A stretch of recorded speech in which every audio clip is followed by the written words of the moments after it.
Hello বন্ধুরা, সবারই অনুরোধে যে কেমন করে বাঁধাকপির পরোটা বানাও, তাই যে আমি বাঁধাকপির পরোটা রেসিপি দিচ্ছি। দেখো, বাঁধাকপির এই সাইডটা নেবে, মানে যে দিকটি তোমার ওই ইয়েটা থাকে না, ঠিক আছে, মানে পিছন মানে মাথার দিকটা নেবে না।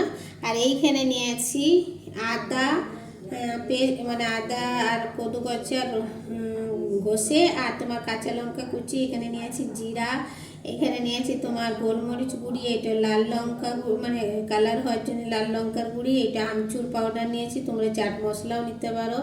আর এখানে আমি গোটা ধইনা নিয়েছি, আর এখানে ধইনা জিরা কোটা নিয়েছি, দুটাই মানে লাগছে, কোটাও লাগবে গোটাও লাগবে। আর এখানে অল্প হিং নিয়েছি, আর বাঁধাকপিটা ঘষছি এদিকে। আর এই যে আটা মেখে রেখেছি, এই আটাটা অল্প থাঁচতে হবে। তুমি আটাটাকে ইয়ে করতে পারো, তেল দিয়েও মাখতে পারো, আবার ময়দারও করতে পারো, তো তুমি যেমনভাবে করবে।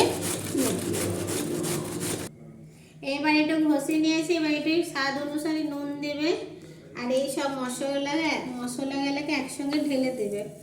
তারপর ভালো করে এটাকে মাখবে, মানে অল্প মাখা, মানে এইটা তুমি দুভাবে করতে পারো। এইটা তুমি এবারে তুমি কড়াইয়ে দিয়ে অল্প ভাপায়ও